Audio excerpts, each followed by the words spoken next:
In our last class period, we began to talk about what I think is the root, the foundation of the problems that we see in American education today. And I guess we should say that these ideas are not unique to America. In fact, a lot of the ideas about education that these men in the early 1800s were trying to promote, they learned in Germany, in Europe, and of course these were Enlightenment ideas, or things that came out of the Enlightenment. You remember when we just gave a couple just little words to describe the Enlightenment period, didn't really talk about the education then. But I would say that much of the we can do it ourselves, we don't need God, education is the salvation of mankind thoughts, are there. We see them in America in the early 1800s, but these people are going to Prussia at that time. Prussia, I don't know exactly where Prussia is. I think it's mostly Germany. What would that be? Eastern Germany area. But so these areas are quite advanced at least as far as the time are concerned at that time. They're quite advanced in education, and not just education about education, but this is where the universities have been flourishing, and there's a lot of knowledge, and we don't. When I say it's flourishing, I mean that if you have a lot of people in one place that know a lot of things, and you work together, you make advancements. You further developments. If your presuppositions are wrong, you're still further developments. You just further them in the wrong directions. Okay, and now we're reaching forward into what we're going to be talking about once we finish history, and that's the philosophy. But so sometimes when I'm using a word like a development or a progress or something like that, I'm not necessarily condoning it. I'm not necessarily saying it was a good thing, but it is a progression, and in one sense it's an advancement. It's what it results in. The Enlightenment didn't help the world out, okay, but it came from. There's more knowledge there. Okay, so just remember, intelligence and knowledge are two different things. Okay, we have more knowledge now than they had back then, and people that don't like the state of affairs now would wish we were in the 1800s. And really, there's the seeds of a lot of error in the 1800s, but and not as much knowledge. Okay, so anyway. So while we've been talking about American education, Europe, it's not like they died, it's just that we don't have the time to study it all. And they're progressing, they're making advancements, they're getting more organized maybe. Remember, education was kind of loose, and it was a family thing, and then it grows to be a community thing, and it's done through the church. Well, education in Europe is breaking free from the church.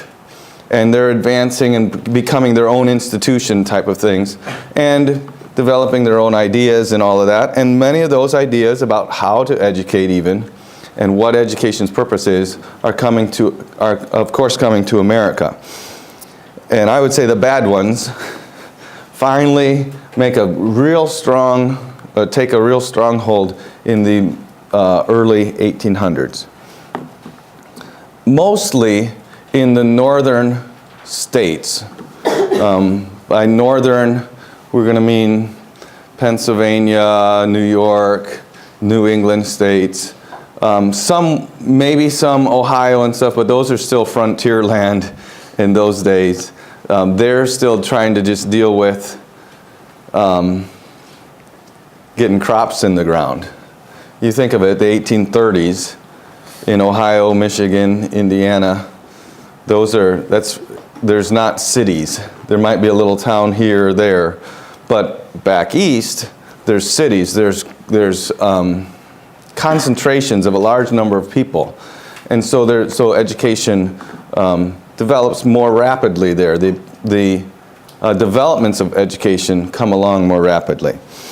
And as we finished the last period, we were talking about states that had enacted laws to create some form of control or regulation or just information gathering about the education in their state. Before this time, education was a more local matter. The state said you have to do it. They, of course, were doing it, but it was more local. Right now, I don't know how much you read or hear other people talk in your home church or whatever, but right now, conservative educators and Christian educators are quite opposed to the idea of Common Core. And Common Core is just the same thing as when I was in your place, we were talking about outcome-based education. It's the same thing. It's just a reauthorization of some type of federal education act. And the problem with that is, or one big problem that a lot of people have with it, is that it is bringing education to a national level. It's taking it out of local control.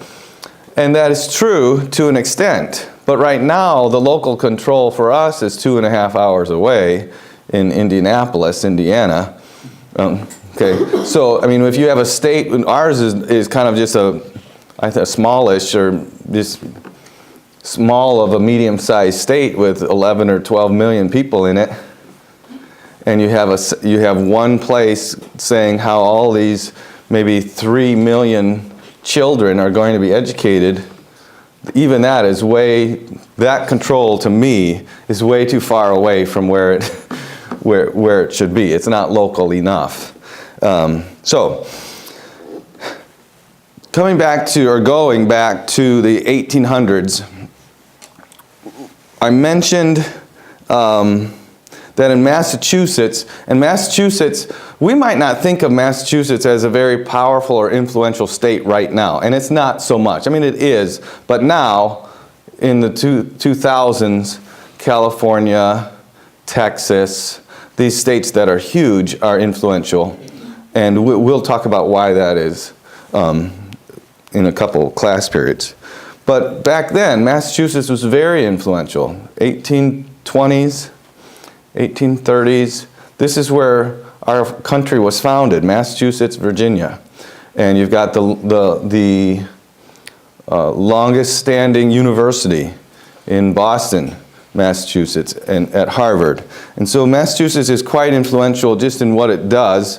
And they, with a lot of work behind the scenes and a lot of lobbying, the legislatures and all of that, they enact a law in 1827 to create a state board of education, and there's a secretary of that board. And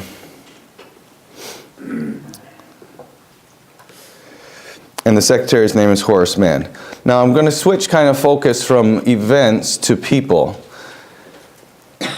As we proceed, we're going to talk about several people during this time period, and they're going to be connected to some of the things that we've talked about, and then we'll also bring up some other things along the way.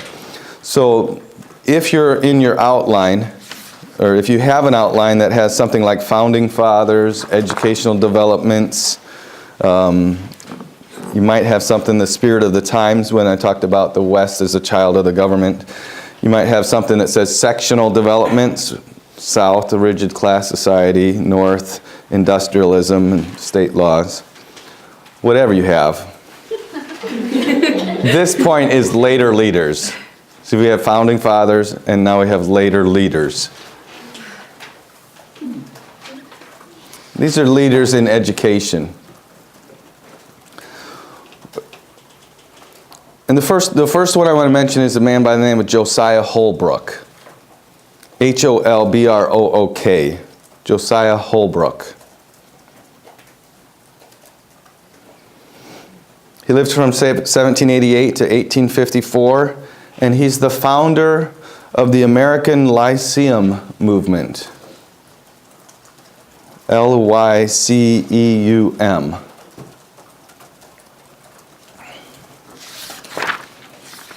I don't know. Did we have a Lyceum in this class before? I can't remember right now.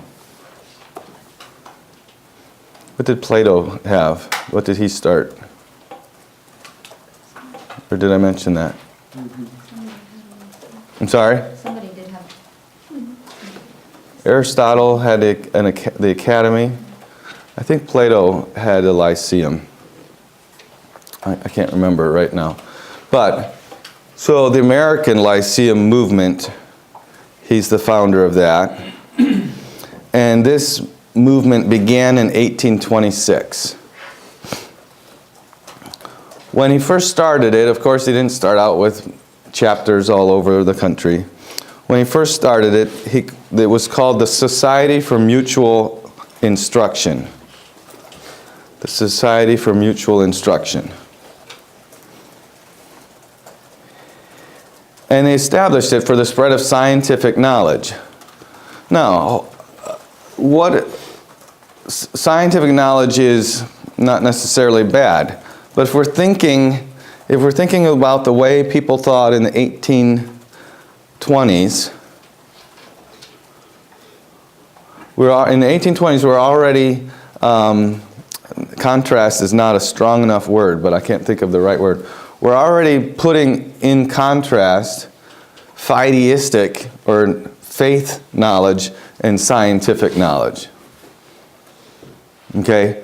So the Unitarians, if we just blame it all on them, the Unitarians, their trust is going to be in science. We're enlightened enough. We've grown past the ideas. I mean, religion was good when it was needed, but we don't need religion anymore. Mankind has developed so far. Our reason is so far advanced. Science is so far advanced that we don't need religion. Okay, that's a general idea that's starting in this time period, and we still hear that today. Some people still need religion, but enlightened minds don't need that crutch in order to get by. Okay, well that's what's going on in this. That's starting kind of in this time period, and so if they're going to spread scientific knowledge, sure, a lot of the science that they're going to talk about is true, okay? But underneath is this reliance on science rather than a reliance on truth, on the Bible, and those types of things. In the midst of this, what grows out of this, I'm sure it affects more than education, but in this class our focus is education. And so one of the things they wanted to do through this Society for Mutual Instruction is to organize and centralize educational policy for the entire country. So what does science and educational policy have to do with each other?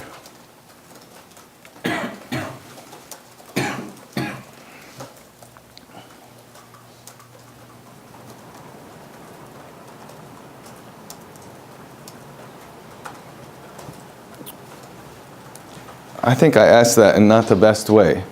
But the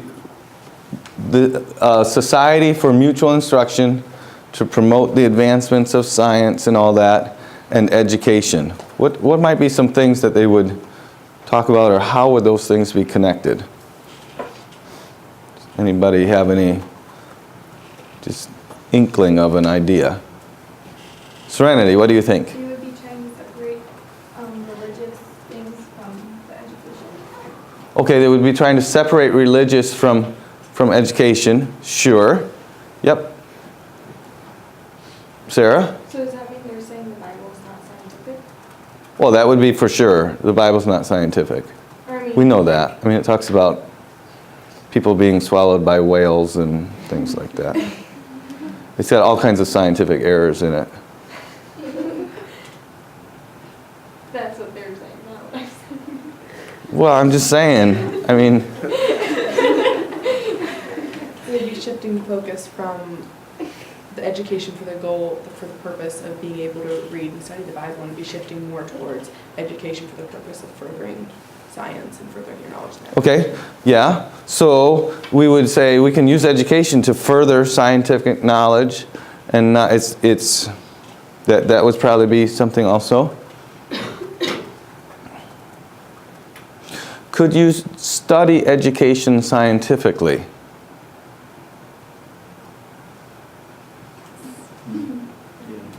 You could, couldn't you? Right? And so that to me is a lot of what is going to be taking place here. People are going to say, scientifically, I tried teaching this subject this way and I had success. And so then I did it again with another group and I had success. Or they can say,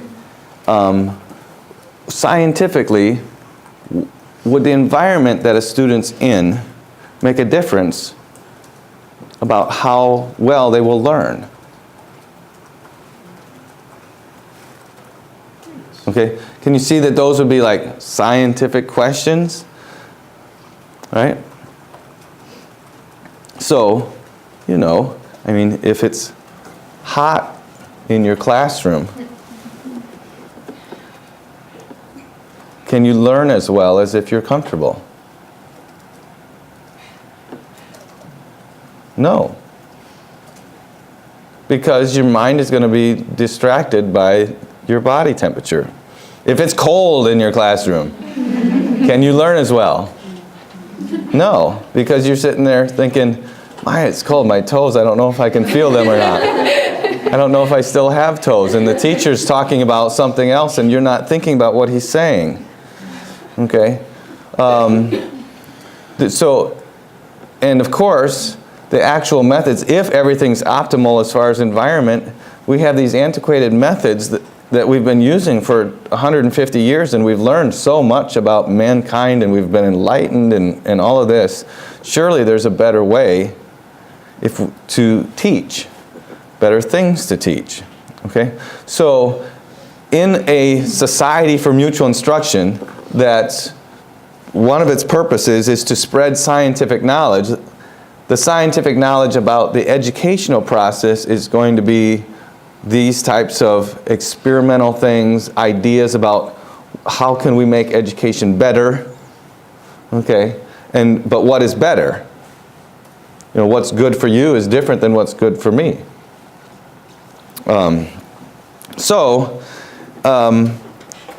These societies sprouted up around in towns.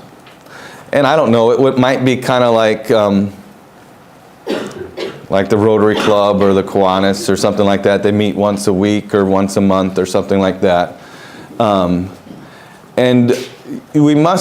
it doesn't sound interesting much to us today. But in 1826, I don't know if basketball had been invented yet. Not much baseball was going on. So I'm not saying people weren't athletic, but it wasn't like there was a lot of stuff going on down at the local gym or the public field. There's surely, if there was something going on in a big city where that was taking place, you didn't know about it and you couldn't watch it because you didn't have any way to see it like we can today. Okay? So the things that people did with their spare time were things like this. They'd make themselves a better person. Learn more about something else. Go down to the Lyceum. What's happening at the Lyceum this month? Okay?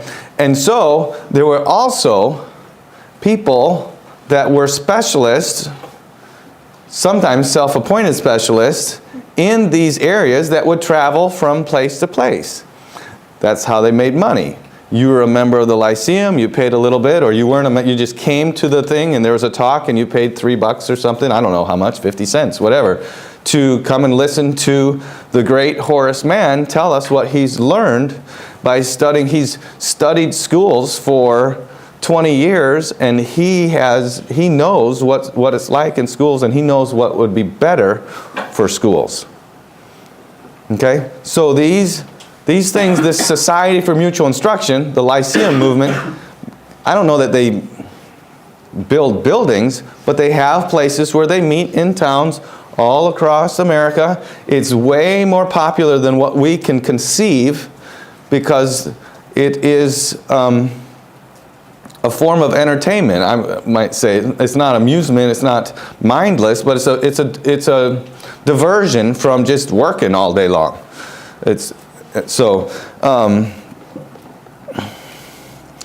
they have these things, and you might just come and somebody in the community that knows how to do something gets up and talks about what he does.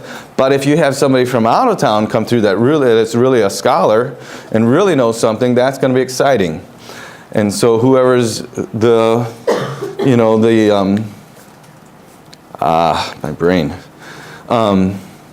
committee that does the schedule, hears about somebody, or they try to get them in, if they know they have a big speaker coming in, they're going to put posters around town.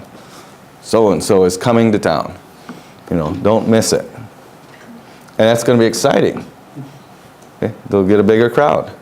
And so this movement can be and was used to promote ideas about education, probably also other ideas, but it was used to promote ideas about education. And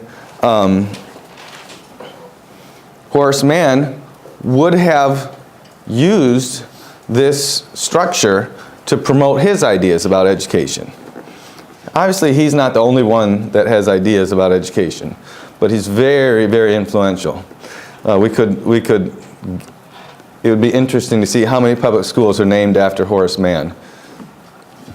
Could be more than are named after George Washington. I have no idea, but it wouldn't surprise me. Especially public schools, because he's like the founding father of public schools.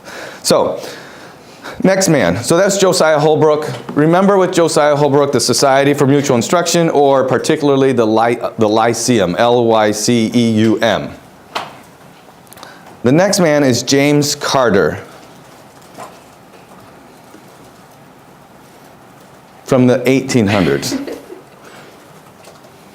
Lived from 1795 to 1849. He was the one very influential in getting the first State Board of Education established. He helped establish the first State Board of Education, and that was in Massachusetts.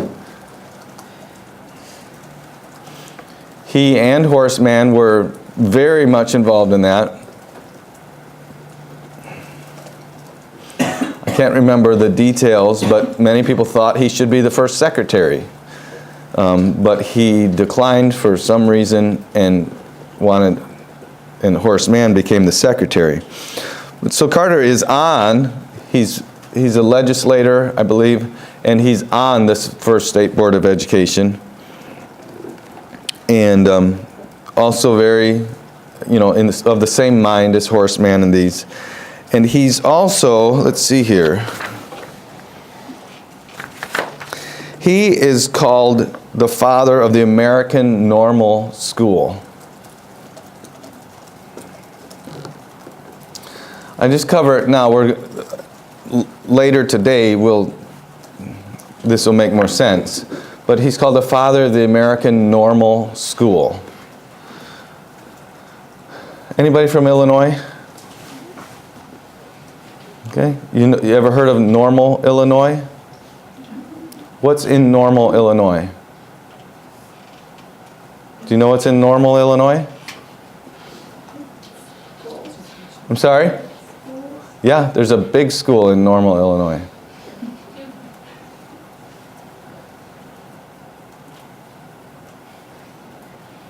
Illinois State University.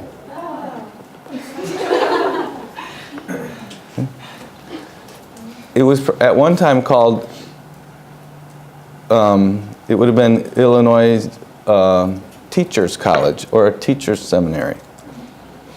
Okay? It's a normal normal schools were teachers' colleges.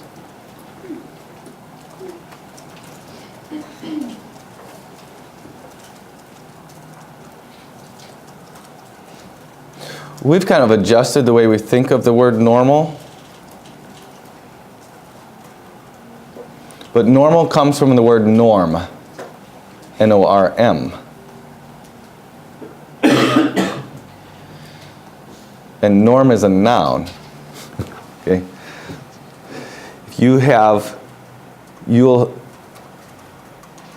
As an educator, you have certain norms or certain standards that you want everyone in your class to reach. Getting into educational theory here. How many of you took an ACT test or an SAT test? Those tests are normed. Not frequently, but they've been normed.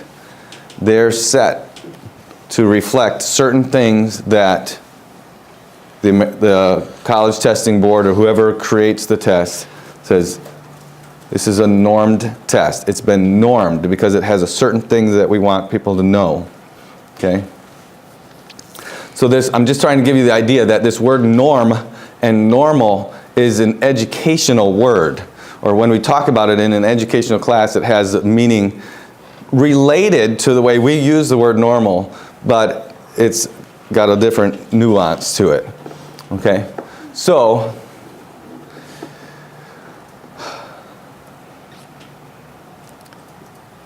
for us, we would say somebody's normal or they're different. Abnormal, different, okay? Sure. And pretty much we would think being normal is good, right? Most of the time, you don't want to be weird. That would be another word. That guy, he's weird. Okay? I didn't mean...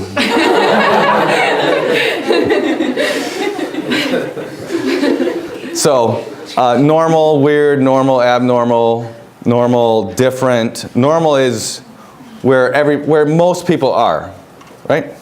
Okay. Most people are normal. Okay. If you say most people aren't normal, that just goes against the definition of the word. Okay. Normal can change.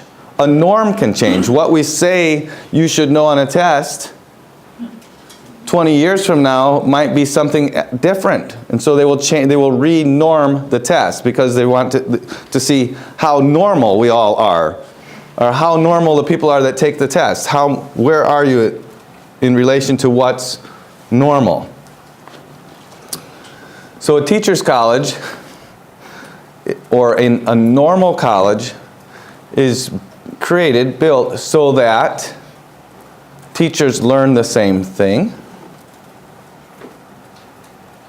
and that when they go out and teach, they teach the same thing. So everybody can be normalized.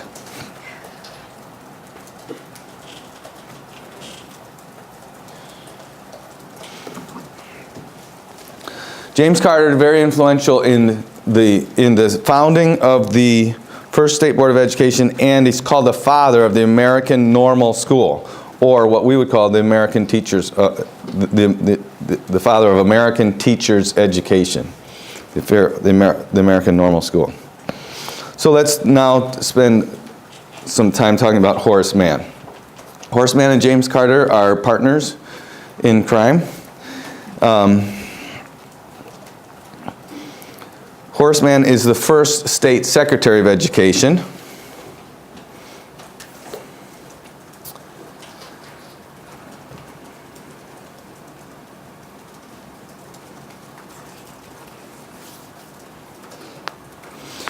He is credited with producing centralized public education governed by a state bureaucracy.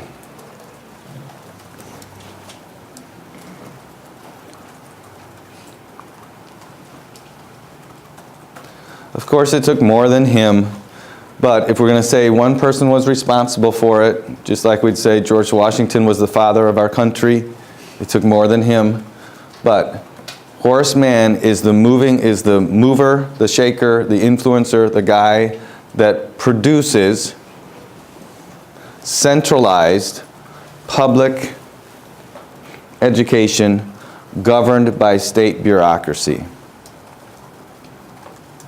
I just said it again. For those of you, you don't need to write it again. I hear so many clicking and pens moving.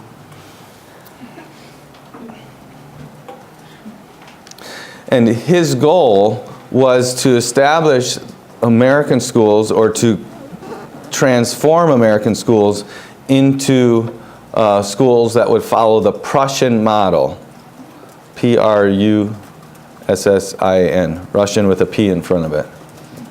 And it's not Russian, it's more German. The Prussian model. Germany has all kinds of good stuff for us at this time. This is where higher criticism comes from in theological studies. The real weird, textual criticism is actually lower criticism. Higher criticism is even weirder. Things like,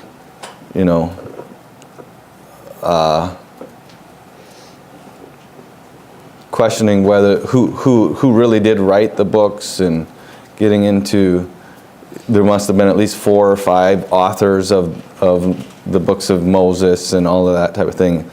Way beyond.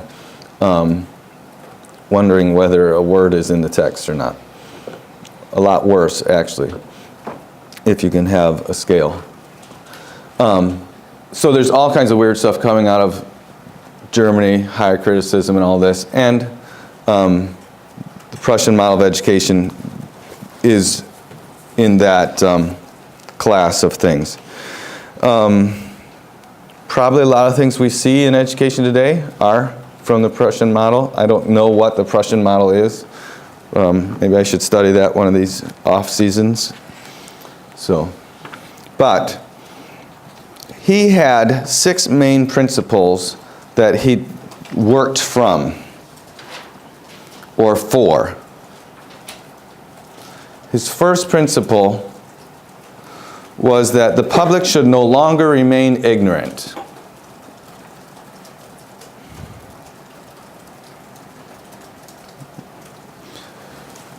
We should not, the public shouldn't be ignorant. Does that sound like a bad principle? Sounds pretty good. How do you oppose the public should no longer be ignorant? Anybody opposed to that? It's hard to be opposed to that. But there's a problem with that statement.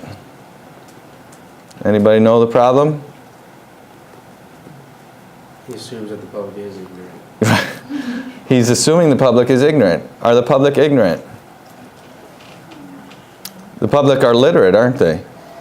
With the highest literacy rate in history. At the moment that he's saying the public should no longer be ignorant. Now, are there ignorant people out there? Are there people that are illiterate, that can't read? Sure. I'm sure he could tell stories. If he had the medium, he could write compelling TV commercials.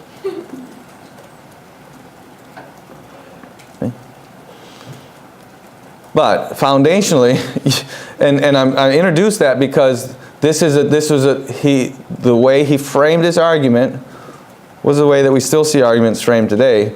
But it was a well-framed argument because it was hard to oppose. If you're opposed to that, you want people to remain ignorant.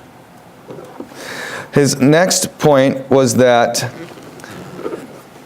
the education, so that the education needed, so that, I'm just bringing us in context. The education that was needed so that the public would no longer be ignorant should be paid for by property taxes.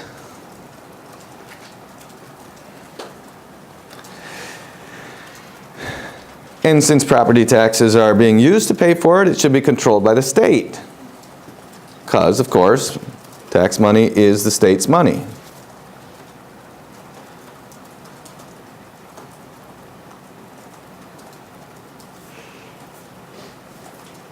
hopefully that didn't sit well with you. Tax money is not the state's money, even though the state controls how it gets spent.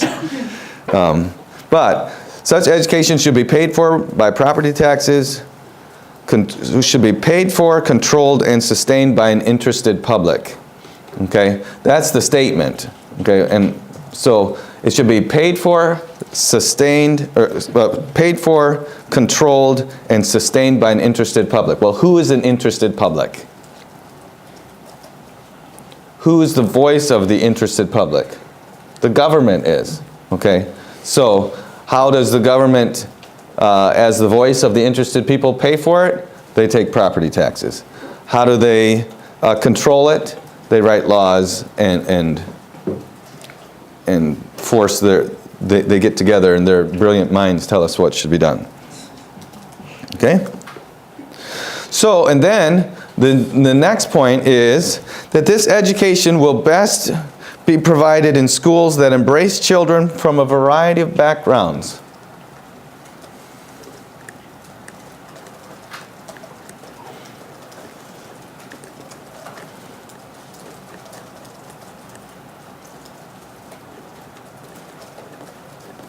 Now, can you learn, and can your horizons be expanded if you're in a classroom with somebody from another country? We're all getting a tremendous education in here because Alan and Shem are with us. Okay, the more if Shem would just like talk a lot more, we would learn even more. Okay, I'm being a little silly, but yes, people from different backgrounds, you can learn something from people from different backgrounds. But what's his point? Go back into the 1820s and 1830s. There was a lot of variety in education. Why? Who was providing the education? I think that was me. Who was providing the education? What would be a strong focus of the education? Serenity? Religious. It would be churches. Okay. If I'm a Christian Reformed and I'm going to a Christian Reformed school, most of the other people in my classroom are Christian Reformed. If I'm Baptist, I'm being taught by a Baptist teacher, most of the other people in my school are going to be Baptist. If I'm Presbyterian, you get the picture, right? So, we need to widen the narrow focus of these schools. Okay? It sounds good. Widen the narrow focus. Okay? You're going to learn more. Education is best provided in schools that embrace children from a variety of backgrounds. Sounds great, doesn't it? And it is true. It is true. It's a truth. We have a lot of backgrounds here. It's better than just being, everybody from Chesterton. Okay? But what does that mean? Put this in history. And so that historically, what that means historically forces his next major point, and that is that this education must be non-sectarian. It must be non-sectarian. Now, because I've talked about the variety of backgrounds, that should make sense to you. But non-sectarian is an older type of word that we would say is maybe non-denominational. But non-sectarian is stronger than non-denominational. Non-denominational assumes it's Christian. Non-sectarian is going to allow for, At this time, in history, in America is a Christian nation. And so even if it is non-sectarian, it's going to be Christian. I mean, even until 50 years ago, many schools read the Bible at the beginning of the day and all of that. But this foundation is here. As a result of this, now we have multicultural schools, multicultural education. Okay? I don't even think that Horace Mann envisioned it. Multicultural education. But these principles, many backgrounds, non-sectarian, gives us multicultural. education. So now we have to embrace, not only, we're embracing people from all backgrounds, including Muslims, Native American Indians, and their religions. You know, we can't have any type of religious idea that's said in school. It can't offend a Muslim, it can't offend a Wiccan, it can't offend a Native American. 60 years ago, it could be Christian, it just couldn't offend a Baptist, it couldn't offend a Presbyterian, it couldn't offend, okay. But now, this idea is just going to keep going that way. It seems like we're at the end, but I think people thought we were at the end of how bad it could get 50 years ago, too. So, actually 40 years ago would have been, people thought it would be really bad. All right.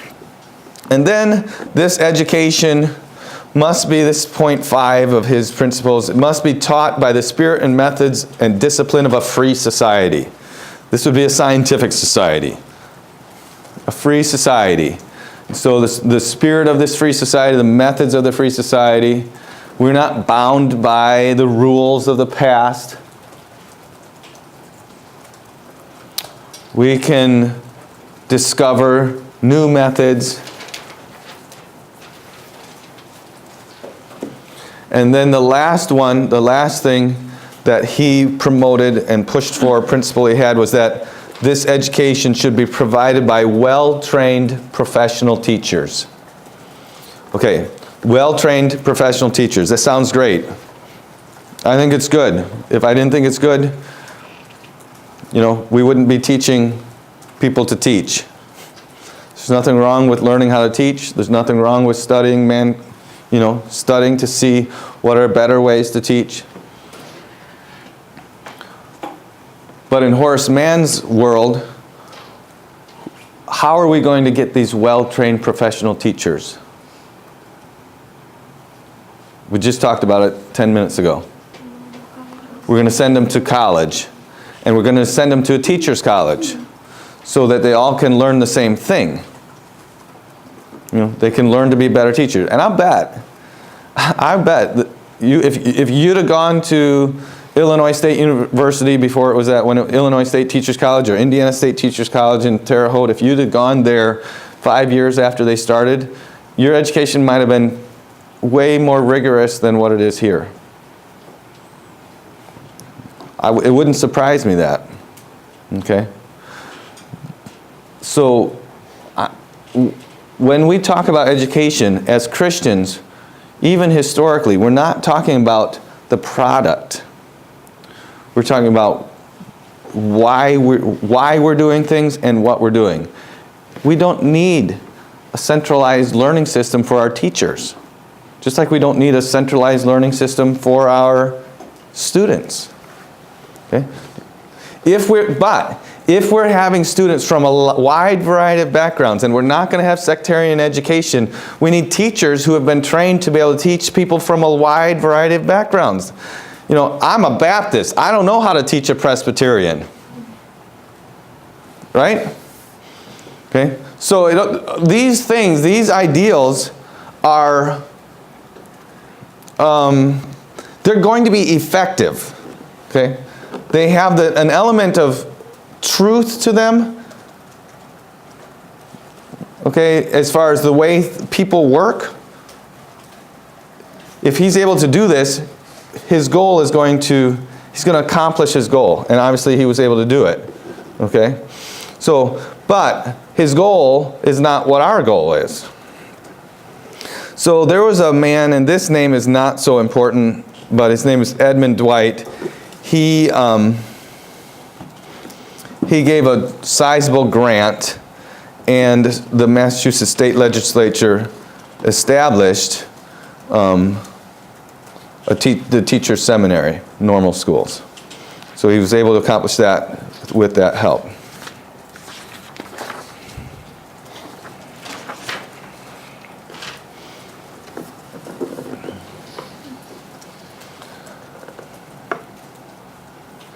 To me, your average American at this time in history, the average American at this time in history, and your average Christian today, if we're not thinking would not have any problem with the things that Horace Mann would say. To me, most Christians, unless they're in Christian education, and even some of them, are not going to have an issue with Horace Mann. You're going to say, wow, he really accomplished a lot. He's a great figure in American educational history. And he is imposing, he is a large figure in American educational history. He's the father of the American public schools.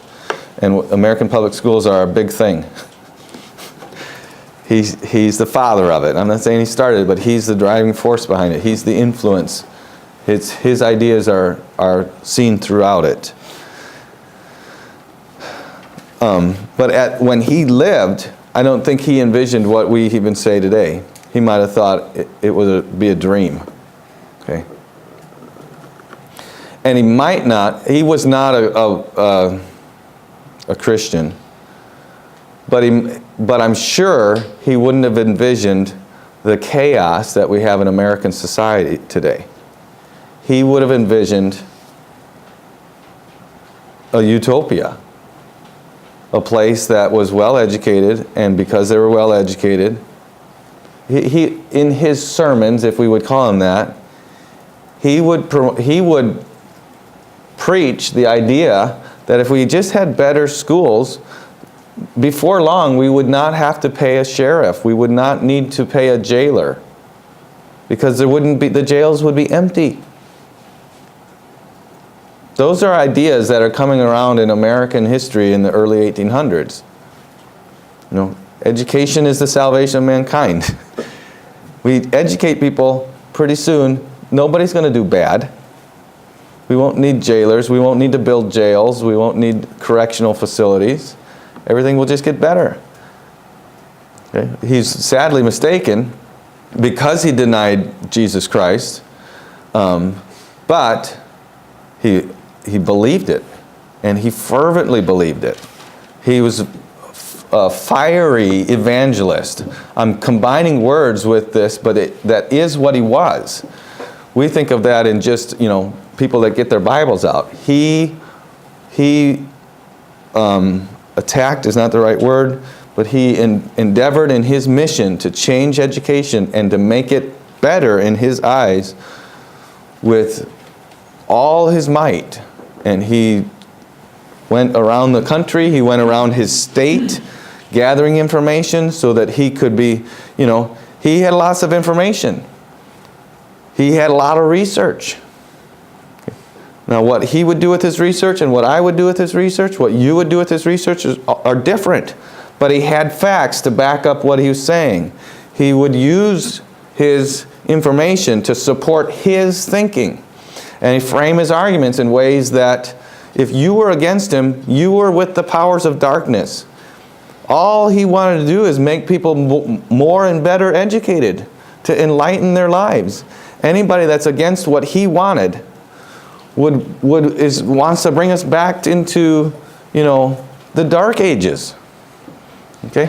So, he was very, very successful. He took on his mission with a sense of religious fervor. And he changed American education from a free market, what we might call a libertarian type of approach, to a statist institution. Now, our education is state-controlled. Before him, it was market-controlled.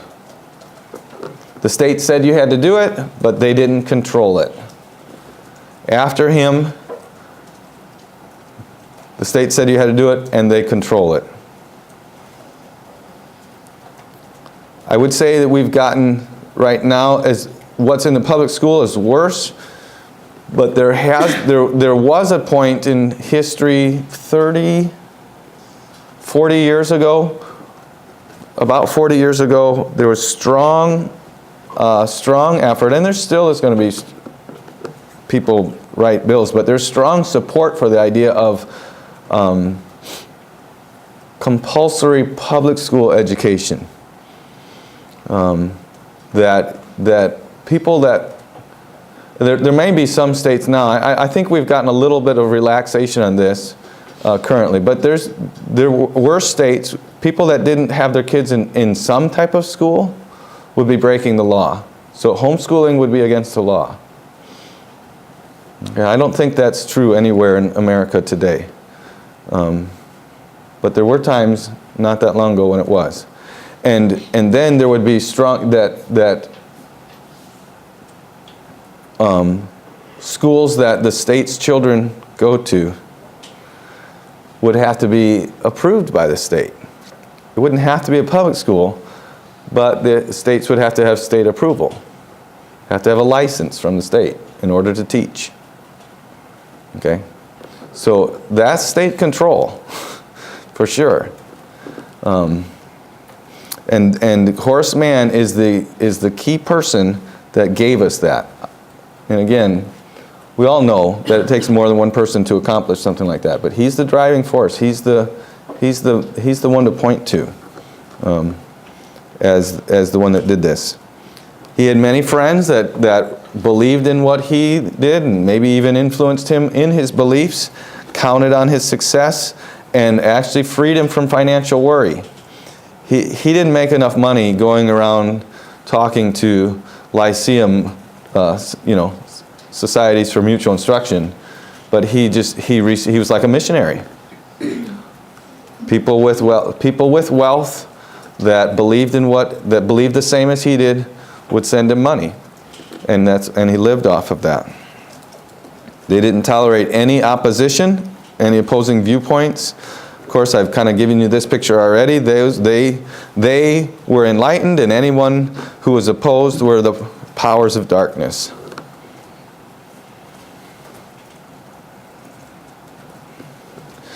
And in their system of the way they thought things should be, local school boards had to become instruments of the centralized state control. And this is what we have today. I mean, as much as if this was a government class, I would be encouraging people, go be a part of this local school board. Get involved in your community in some way or another, and that's a way that people can. I've considered it myself, but I can't get everything done I'm supposed to right now without adding that too. But the local school board does nothing. I mean, they do things, but hardly a thing that affects what happens in the classroom. They approve a budget. They might approve the hiring of this principal rather than that principal, but they have very little control over what happens in the classroom. Almost every teacher that's in the school that they're over has a state college education. If they don't have a state college education, they have a state certification. They've been licensed by the state. Almost every curricular thing that's in the classroom has been published to meet state standards. And the state standards that they have to meet really aren't the state standards of the state of Indiana even. They're the state standards of California and Texas, because those states have the biggest populations. So if I'm a publisher and I'm publishing a history book, I want to sell lots of history books, right? So what am I going to do? I'm going to find the state where I have the biggest market, and I'm going to write my book for the big market states. So the big market states, even in public education, I mean, they control. So you say, you might have thought, why does California's crazy? It doesn't matter what they do. Let them fall off the end of the earth or off the end of the continent. Okay? It does matter what they do. If they have weird ideas out there, publish and they pass them into standards, laws, how does it move to our state, your state? Through education. Okay? So a local school board has very little control. They did have control. I'm sure the Boston Education Act, or whatever it was, passed in 1789, the control of the school system in Boston was under the control of that board, and that's perfectly fine. In my mind, it's local control for a city. Okay? But under Mann, his ideas were that these local boards who were in existence had to become just fingers, operatives for the state Board of Education.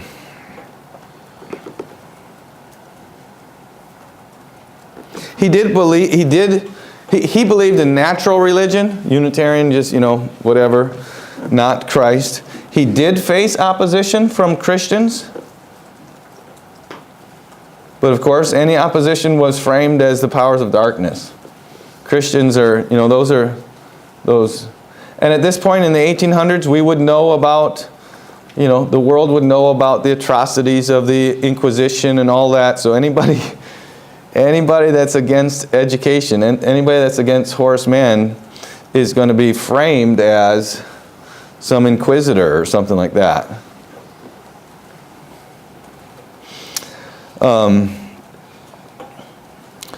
Let me mention two theologians, preachers, who wrote and preached against these ideas. One is A. Hodge. I don't know his first name, but his last name is Hodge. There's a couple Hodges, though, in theological history, and this is A. Hodge. Another is R.L. Dabney, D-A-B-N-E-Y. Next quarter, or whatever, when we get into philosophy, there is a little pamphlet in the library called On Secular Education. It's written by R.L. Dabney. It's only 32 pages long. It's like reading Spurgeon for 32 pages. But it might be a good thing. It would help you, if you are interested in it, to see, if you remember, he's writing this. Look at the pamphlet is published in 15 years ago, but he wrote in the 1800s. He was he preached in Stonewall Jackson's to Stonewall Jackson's soldiers. He was a Southern Presbyterian, and the things he says there are almost prophetic, or they are prophetic. Of course, you say, well, is he a prophet? No, he just understood what the Bible said, and the Bible's true. So the things he says about secular education, and what is secular education? Non-sectarian education. Okay. So he wrote and preached against it, and there was others. Okay. But he would be, to me, I think you should remember his name, and if you happen to read the little pamphlet, it would help fill in. It would help you philosophically, but it also helped fill in what's going on at this time period in American educational history. Lorena? Sorry, what was his second preacher you said? Dabney, R.L. Dabney, D-A-B-N-E-Y. Yes. On Secular Education. They had different types of titles back then. It's probably a treatise or a something on secular education. You have a lot of these on books, on the preparation and delivery of sermons, on whatever. Lots of books started with the word on. Also during this time period, we have McGuffey, William Holmes McGuffey. Mentioned him, that he wrote the Christian Readers, Eclectic Readers.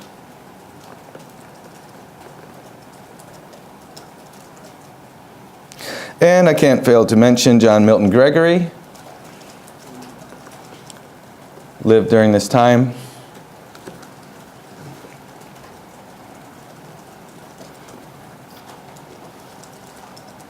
It's a very interesting history. A couple years ago, I ran across a biography of his. Very interesting. I don't have the time to go all through it, but his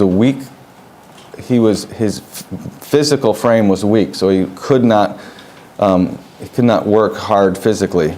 So he ended up, his brothers and his family, mostly his brothers, convinced his father to send him off to school because he was just going to pine away.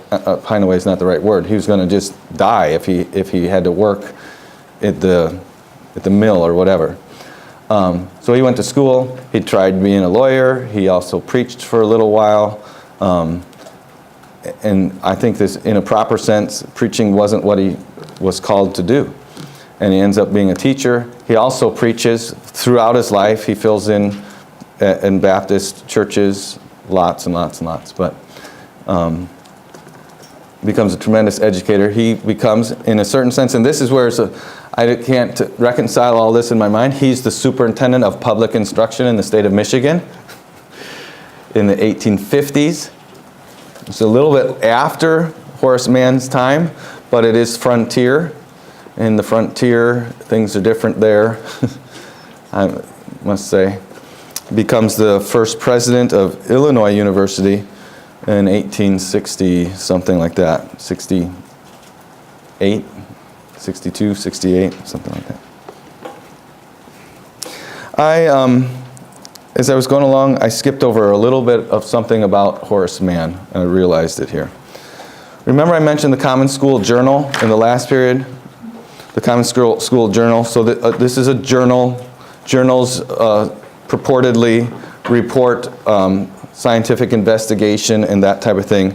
Well, the Common School Journal, Common School would be the public schools, and it was the literary arm of the State Board of Education in Massachusetts. And so Horace Mann is the editor, and he uses his Common School Journal to promote his ideas.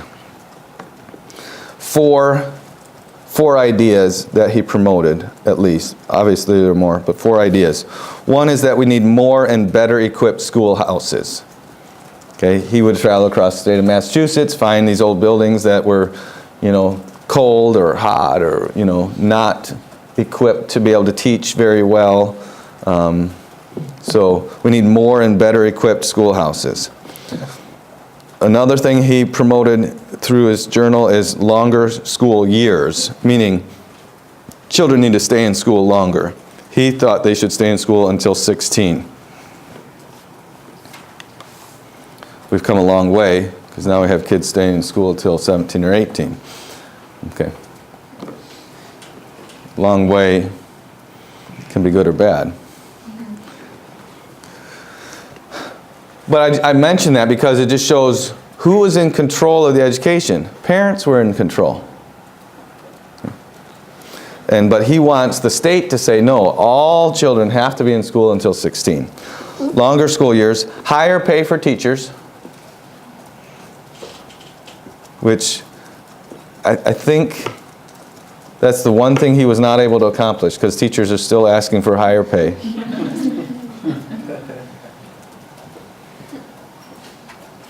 And a wider curriculum.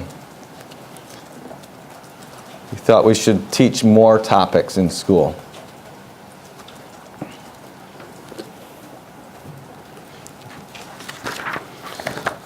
All right, so we've kind of covered almost just maybe basically a 20-year period, I would say, 1825 to 1845, somewhere in there. Very influential in the state of American education, where we are.